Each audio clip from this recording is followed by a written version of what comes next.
Hi guys, welcome back to the channel. So I just wanted to do a bit of a review of what happened in 2020.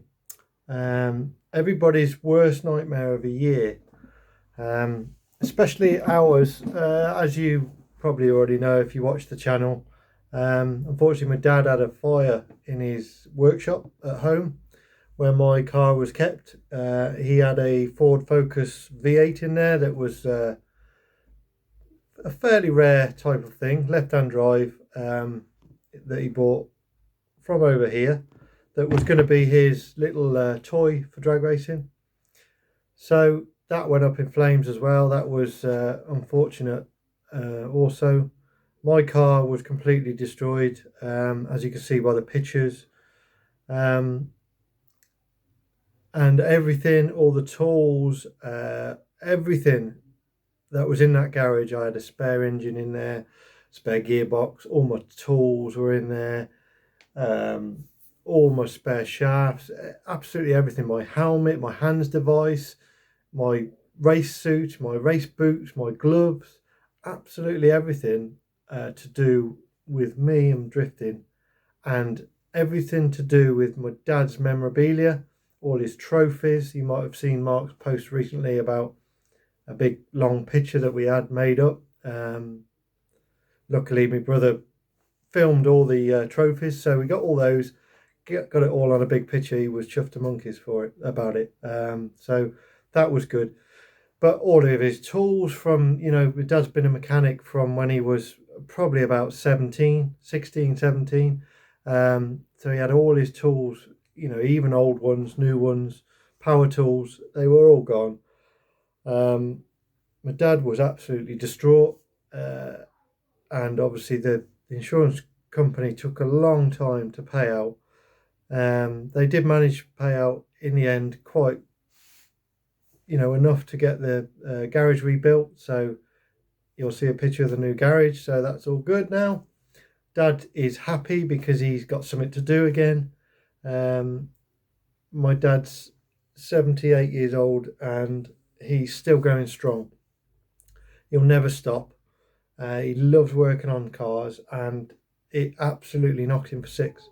So anyway, so that was February. My car had just been mapped, 2 weeks before the fire, by ProTuner at 370 brake horsepower. And it is what it is, I suppose. I'm over it now. It's obviously December. It's nearly New Year. It's New Year's Eve today, so we've got over it. So after that, obviously the coronavirus all hit us all. I was furloughed from work from April. That was a bit of a blow. I didn't get a replacement car because the insurance hadn't paid out yet, so I had to wait for that to come through. Eventually it did come through. Wasn't as much as I hoped. Probably half the value of the car. So I had to borrow some extra money off my dad. Thank you, Dad, for that.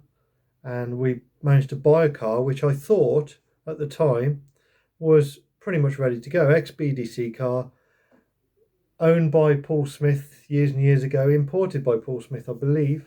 It was originally black. Then it competed, I believe, for a season, possibly two. It was sprayed blue. I had a cage put in it. That we found out that it was really poor cage. The problem with it was that the bar was too close to my head because I'm quite tall, and there's no way I could have driven it comfortably. My brother, being Huxleymotorsport, obviously said, just rip it out, Darren, just rip it out. I was reluctant to do that. I didn't want to do it. The engine and gearbox was mapped to 350 brake horsepower. It had lots of good parts on it. And I just thought, I just want to go drifting again. I've had such a bad year. I just want to go drifting. Anyway, so the decision was made to take the cage out. I did first start rewiring the car, thinking it would be okay and we could get through the cage. And then it was decided that we we're going to take the cage out. So then the cage got ripped out. And and that uncovered a few issues. It had a smash in the front at some point, so there was a few issues with that, so we had to sort that out. So Mark being Mark, he likes to do everything properly. Me, not so keen on doing all the work, but thought, well, I'm furloughed, there's nothing else to do. At the time, I was homeschooling the kids, so I couldn't really get down there that much. So I was still on a Thursday night and a Saturday morning, and that was all I could work on it. So I managed to strip it down, and then just escalated from there. An idea that was toyed with last year when I had the other car was to put a 8.8 solid rear axle in it. Again, brother's idea. He had so much success in the Celica with so much grip. And I thought, well, if I'm building a car, I might as well do it properly. So I stripped the whole lot down, all bare metal, and made a decision to cut the rear subframe out and put a live axle in it. So we got an 8.8 Mustang Fox body rear axle with stronger shafts in, and that was the idea. So as you can, if you've been following the channel, I haven't put anything up recently video wise, but you will see soon.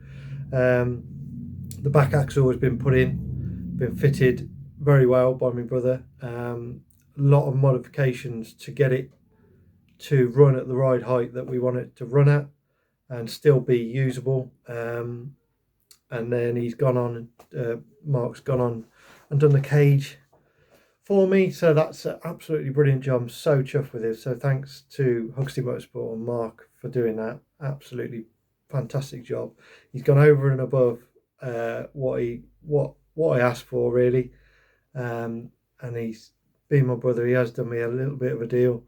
So I can't thank him enough for that, because saved me a bit of money. I've helped him along the way best I can.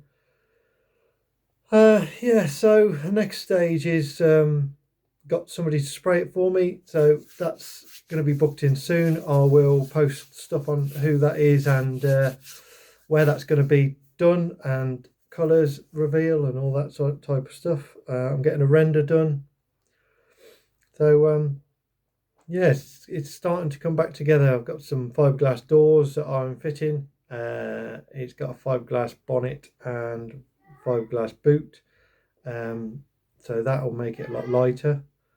I've cut the fuel tank out the back, the original fuel tank, so I'm going to put the a fuel cell in the back. I'm not going to put the radiator in the back because eventually I might go to an LS3 engine.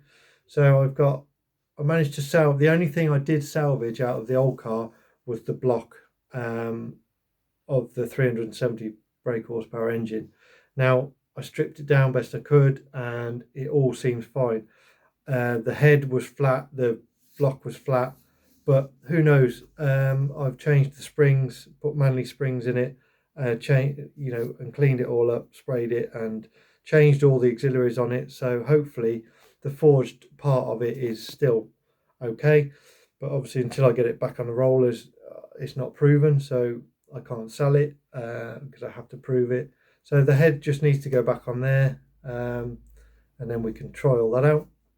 So I'm going to put the engine that come with the car, the SR20, which is 350 brake horse, back in the car for now, just to get used to the new setup a little bit.